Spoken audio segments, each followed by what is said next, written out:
Extract 1. Questions 1 to 12. For questions 1 to 12, complete the following notes with a word or short phrase. You now have 30 seconds to look at the notes.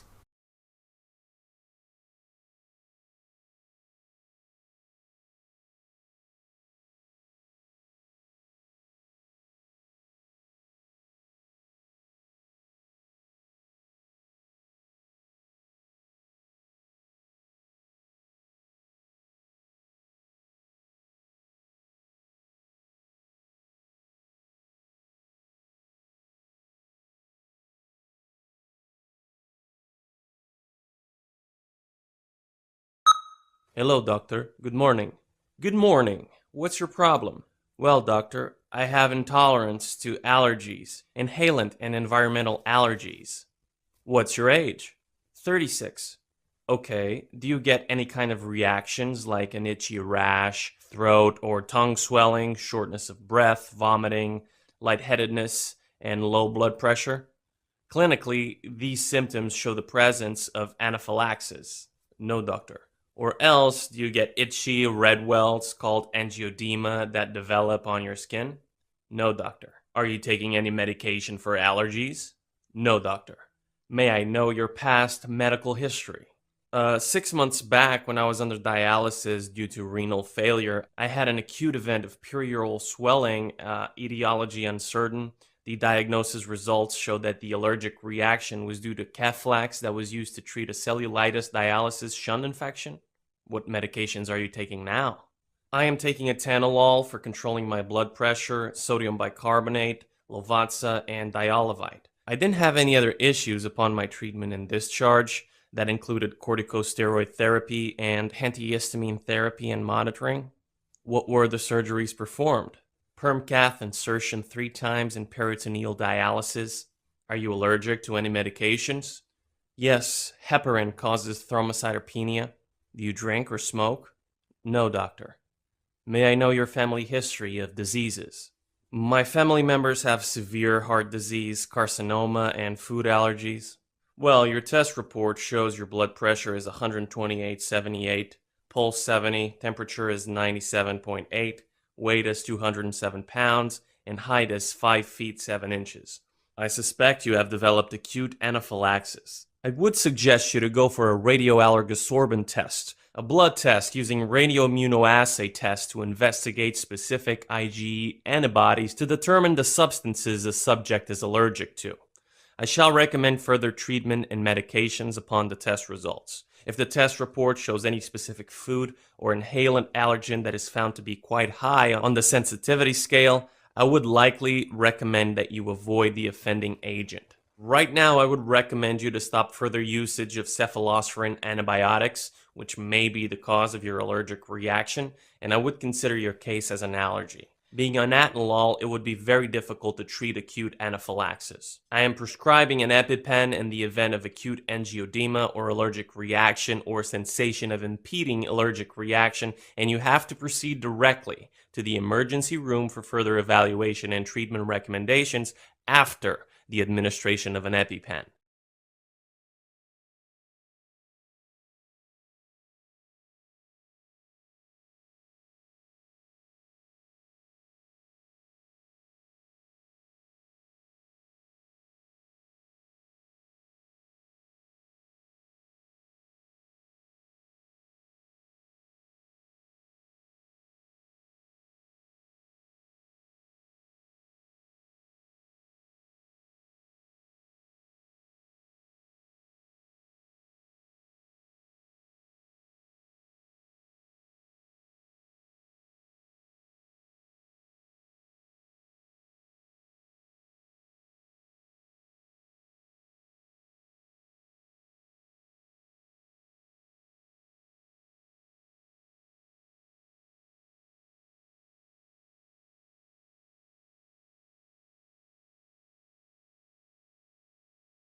Extract 2.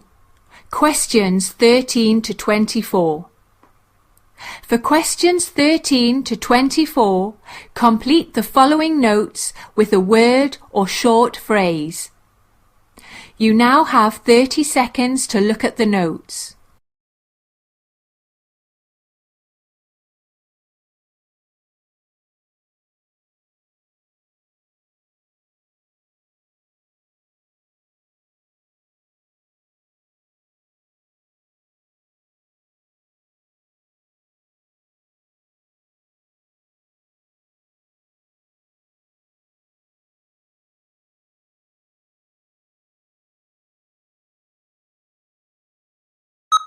Hello, doctor. Good morning. Good morning. Please be seated. May I know your problem? Well, doctor, I have multiple issues with my teeth due to severe dental disease. I have had many of my teeth removed. Now I have severe tooth pain. Both lower and upper teeth on my left side have been troubling me for the past 3 days. Well, what's your age? 29, doctor. What medications are you taking? I'm taking OxyContin and Vicodin for my knee pain. I need more pain medications because I do not want to use that medicine for my toothache. Are you allergic to any medicine? Yes, penicillin and codeine. Do you drink or smoke? I do not drink, but I do smoke regularly. Well, your test reports show temperature 97.9, blood pressure is 146/83, pulse is 74, respiration 16, oxygen saturation 98% on room air, and interpreted as normal. Mouth and oropharynx shows multiple denture and multiple dental caries. You have tenderness to tooth 12 as well as tooth 21. Your gums are normal. There is no erythema or swelling. There is no purulent or other discharge noted. The floor of your mouth is normal without any abscess, suggestion of Ludwig's syndrome. You have developed odontologia and multiple dental caries. Well, I am prescribing Dilaudid of 4 milligrams intramuscular, and I would suggest you go for a filling. In this treatment, the affected area of the teeth will be drilled, and the decayed substance will be removed, and the empty space will be packed with an appropriate dental filling material. Okay, doctor.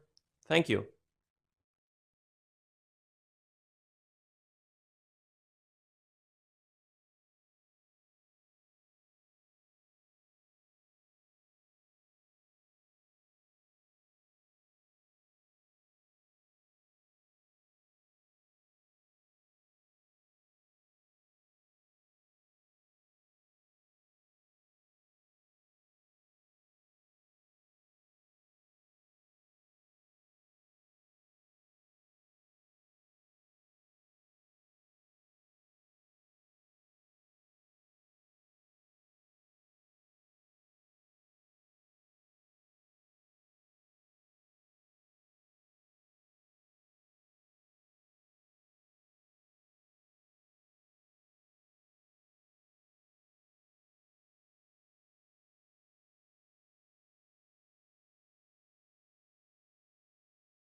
Part B. In this part of the test, you'll hear 6 different extracts. In each extract, you'll hear people talking in a different healthcare setting. For questions 25 to 30, choose the answer A, B or C which fits best according to what you hear. You'll have time to read each question before you listen.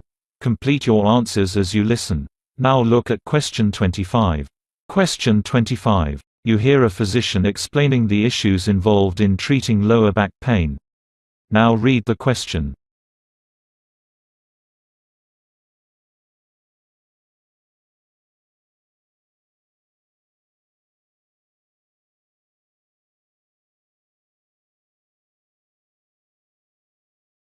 Lower back pain is one of the crucial issues in the medical field leading to disability, and it's growing alongside the aging population, which are more rapid in low-income and middle-income countries, where adequate resources to deal with this issue might not exist. Therefore, the impacts are probably extreme in such regions.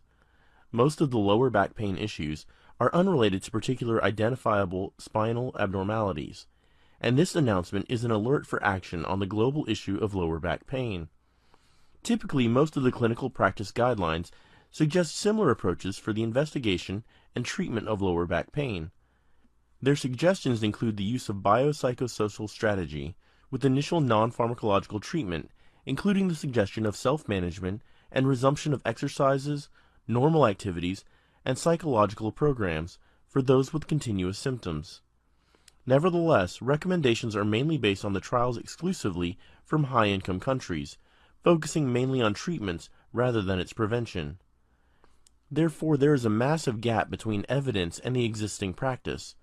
Without the use of suggested first-line treatments and inappropriately high use of imaging, spinal injections, opioids, and surgery.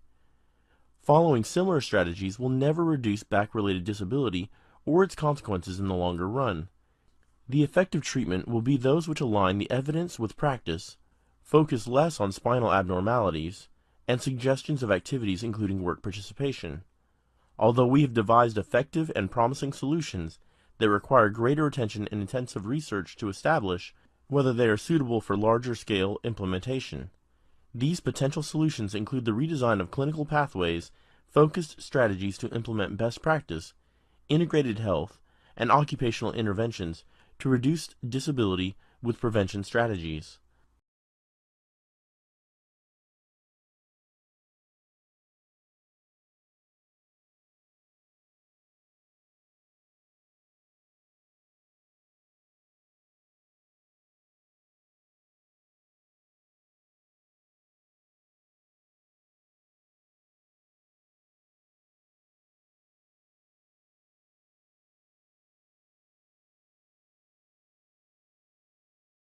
Question 26. You hear a discussion about melasma and different types of melasma. Now read the question.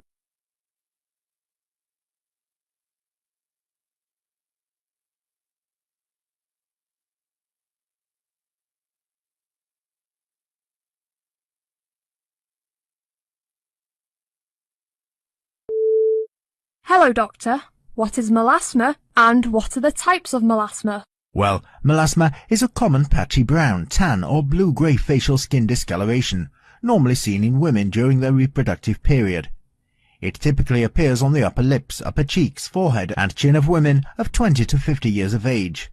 There are 4 types of pigmentation patterns are diagnosed in melasma: epidermal, dermal, mixed, and an unnamed type found in dark-complexioned individuals.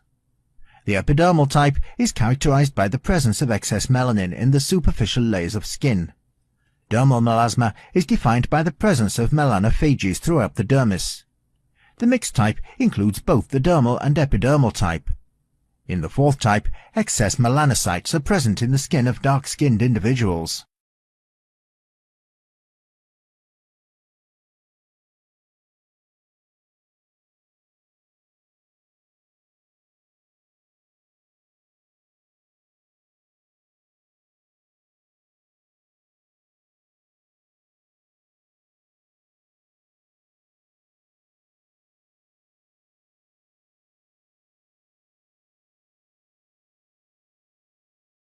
Question 27. You hear a discussion between 2 doctors about VX and its effects.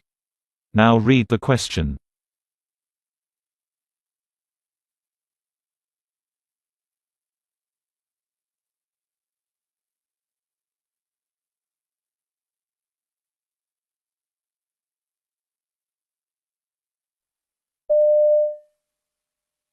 Hello, doctor. What is VX and how is it obtained? VX is a man-made chemical warfare agent classified as a nerve agent, which are the most toxic and rapidly acting of the known chemical warfare agents, which are similar to pesticides called organophosphates. Symptoms will start appearing within a few seconds of exposure to the vapor form of VX, while the appearance of symptoms may take from a few minutes to 18 hours of exposure to liquid form of VX. Compared with a nerve agent called sarin, VX is much more toxic by entry through the skin and much more toxic by inhalation. Since VX is the least volatile nerve agent with the slowest evaporation level from liquid to vapor, it can be a long-term threat as well as a short-term threat.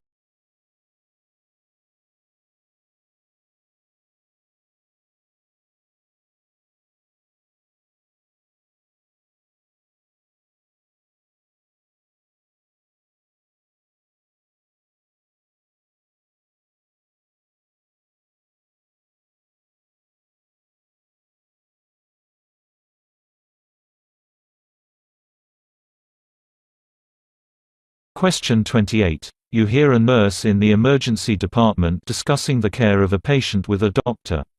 Now read the question.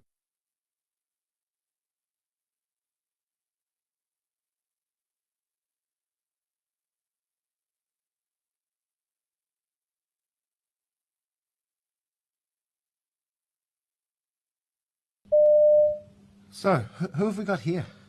This is Adam King. He was brought in with a dislocated shoulder. He has Marfan syndrome, so we've seen him before with this. Last time he was here, the shoulder popped back in while we were putting his arm in a sling, and he was able to put it back in himself just by relaxing his muscles, but he's in quite a bit of pain right now, so he's having trouble calming down and getting those muscles relaxed. Right, I see. So, do you want to start with some nitrous and some pain relief? Yes, I think that's best, just until he calms down.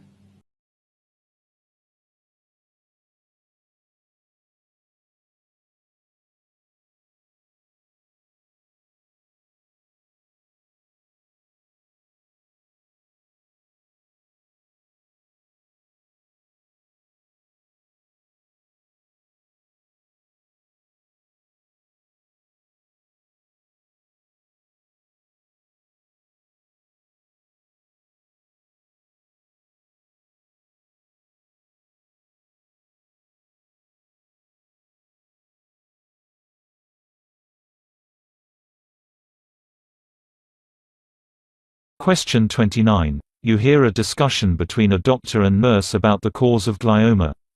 Now read the question.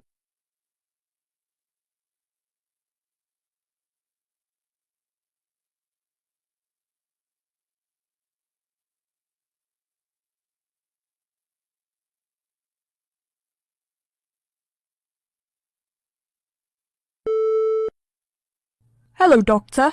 What is glioma, and what is the exact cause of glioma? Well, the exact cause of glioma is yet to be defined, although some hereditary disorders are known to increase the chances of developing these tumours. Examples of glioma include tuberous sclerosis and neurofibromatosis. Depending on the specific type of cells involved, gliomas are categorized into different types. Ependymoma tumor arises from the ependymal cells that are found in the brain ventricles and spinal cord. Oligodendroglioma involves the cells called oligodendrocytes that provide insulation in the form of myelin. Astrocytoma tumor involves the astrocytes, which are the cells that transport nutrients and providing structural support to neurons. Mixed gliomas are the tumors that contain a combination of cell types, such as an oligoastrocytoma, for instance.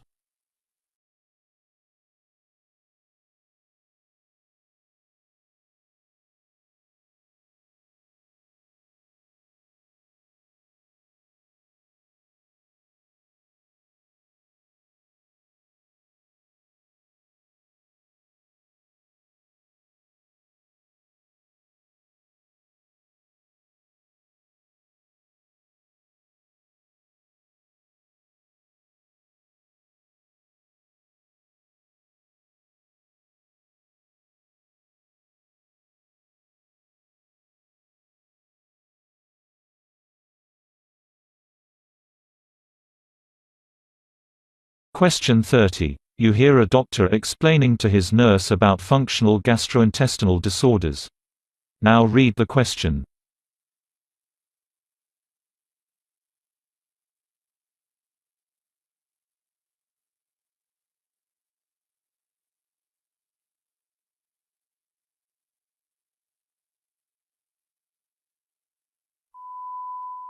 Hello, doctor. Can you explain to me about functional gastrointestinal disorders in patients? Well, functional gastrointestinal disorders is common in my daily clinical practice. This is characterized by difficulties in motility patterns and visceral hypersensitivity. If the patient is bloated and gassy, you should get them treated before the condition progresses. Bloating after meals, loose stool, constipation and gas are the minor symptoms of functional gastrointestinal disorder, while acid reflux, foul-smelling gas and abdominal distension are major symptoms of the disease. The symptoms such as foul-smelling sticky stool, hematochezia and the sense of urgency to defecate are the severe symptoms of the disease.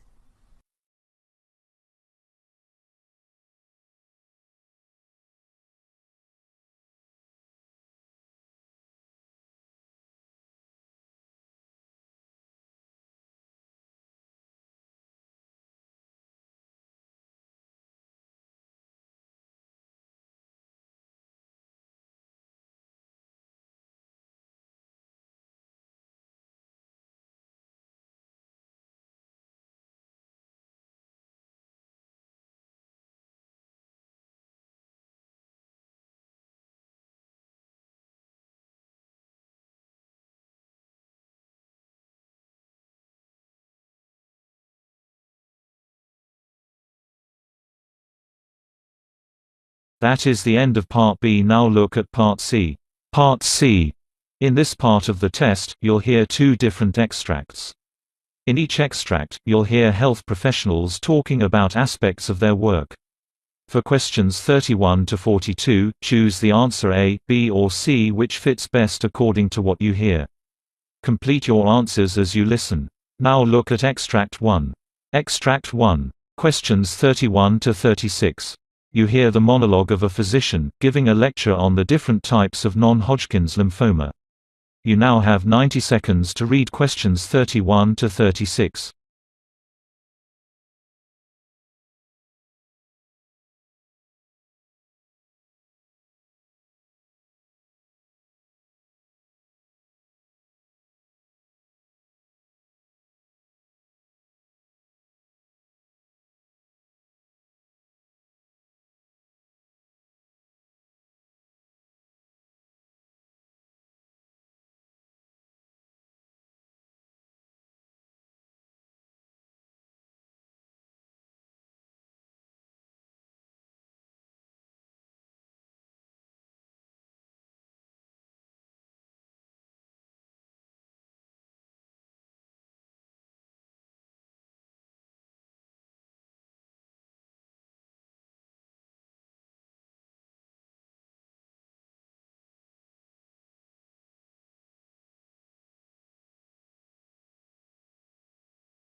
The 2 main categories of lymphoma are Hodgkin lymphoma and non-Hodgkin lymphoma.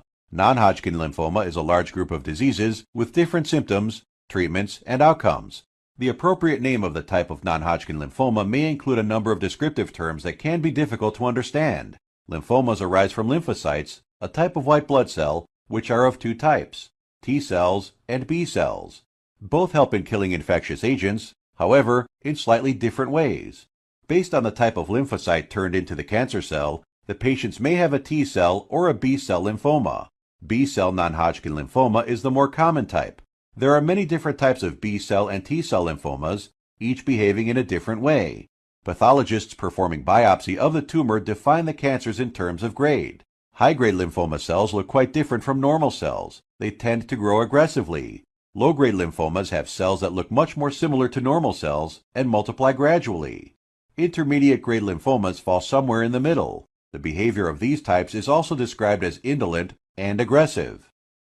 What the pathologist describes as a high-grade or intermediate-grade lymphoma usually grows fast in the body, so these 2 types are considered aggressive non-Hodgkin lymphoma. Surprisingly, aggressive non-Hodgkin lymphoma often responds better to treatment, and many people with aggressive non-Hodgkin lymphoma are cured if they are diagnosed early. The most common kind of aggressive lymphoma is diffuse large B-cell lymphoma. On the other hand, low-grade non-Hodgkin lymphoma grows gradually, and these lymphomas are therefore called indolent non-Hodgkin lymphoma. This group of non-Hodgkin lymphoma doesn't give rise to too many symptoms, but they are also long-standing and are less likely to be cured. The most common kind of indolent lymphoma is follicular lymphoma. At times, indolent lymphomas can transform into more aggressive.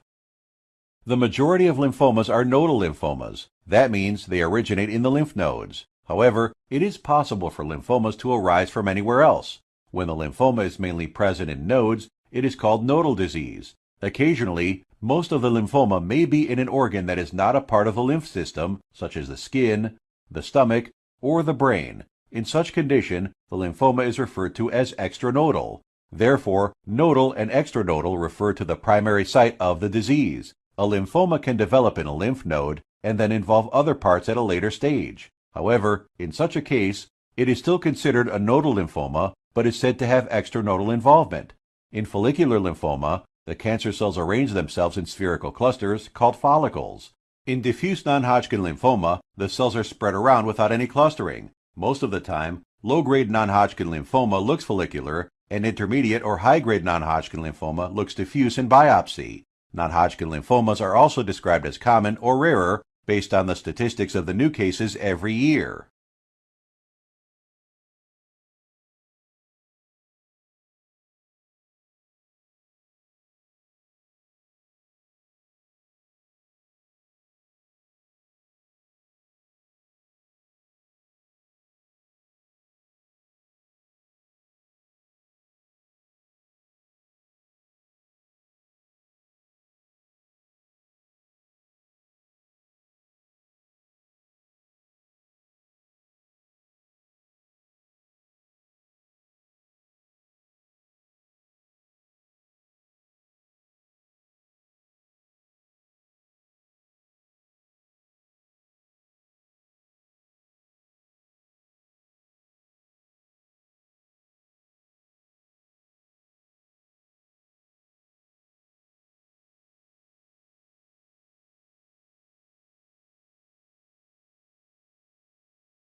Now look at Extract 2. Extract 2. Questions 37 to 42. You hear a physiotherapist called Chris Maloney giving a presentation about treating a high jumper with a knee injury. You now have 90 seconds to read questions 37 to 42.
Hello, I'm Chris Maloney, a physiotherapist specialising in sports injuries, and I'd like to present a case study to give you an idea of the sort of work I do. It features a very successful high jumper in her mid-20s who was referred to me with severe pain in her right knee, and that's the leg she takes off from when she jumps. What's more, when she stepped up her training in preparation for a big competition, the pain worsened, and she'd been forced to pull out of the event. After that, she'd taken several months off training to rest and get treatment from various therapists. To her dismay, however, not only did the pain continue, it actually got worse, meaning she was unable to do any strength training, let alone jump-specific work. By the time I saw her, she was on the verge of giving up, having lost virtually all belief in her ability. My initial assessment quickly confirmed patellar tendinitis in the affected knee, accompanied by some swelling and significant tenderness over the lower part of the kneecap. This wasn't difficult to diagnose. I also noted that she was slightly overweight for her height and had rather flat feet, but that's not so unusual in high jumpers. Further assessment revealed that the gluteal muscles connecting the hips and thighs were considerably less sturdy than you'd expect in an athlete of this calibre, and both the lateral retinaculum connecting the patella to the femur and the iliotibial band, the ligament running down the outside of the thigh, were tight and tender. As a first stage, I was keen to show I could help by relieving some of the pain. So I worked at loosening her lateral retinaculum to see how much of the tendon pain was due to inflammation and how much came from restriction of normal patellar movement. This manipulation and massage instantly cleared the pain she'd felt while doing a single leg dip exercise, where you stand on one leg and bend the knee. This indicated that her tendon pain was most likely due to patellofemoral joint dysfunction, caused by muscle imbalance and poor biomechanics, and not by an active inflammatory process or partial tear in her patellar tendon. So an MRI scan wasn't needed. The treatment continued along similar lines for some weeks, with loosening of the lateral retinaculum and deep tissue massage of the iliotibial band and other muscles. One option at this point was something called taping. This is a way of reducing pain so that athletes can continue with strength exercises. But it seemed clear from early on that we shouldn't put taping on this patient's patella and tendon until she started jumping again. She was getting pain relief and progress simply from the manual techniques, and taping might have led to problems later on. Athletes often become dependent on tape and other accessories. In other words, instead of aiming for 100% muscle strength and joint position control, they settle for 80% plus artificial support. The patient also had a specially designed program of gym activities. Although she needed to restore power to those muscles affected by inflammation and tenderness, the priority was to get her posture and alignment right. She started by doing double leg squats with her back to a wall in front of a mirror so that she could see whether her feet were arched and if her knees were over her feet. She also did squats while squeezing a ball between her knees. There was light leg press work, followed by single leg stance work, first static, then on wobble boards, and with elastic resistance. She progressed to moving on and off steps, sometimes holding weights, all the time paying close attention to positioning and muscle and joint alignment. The next stage was to liaise with the patient's coach. She began running, jogging for stamina, and then sprint sessions. Work on power was stepped up gradually and included some weightlifting. After some analysis, we also decided to modify her run-up to the high jump bar. By beginning from a wider position and running in with much less of a curve, there was much less of an impact on the ankle, knees and hip, especially in her right jumping leg. Interestingly, the patient reported that remodelling the run-up felt fresh and motivating and helped to reinforce the sense she had of being a reborn athlete. Once the rehabilitation process was complete, she was able to compete without pain and free of any reliance on taping or knee strapping. So, before I go on...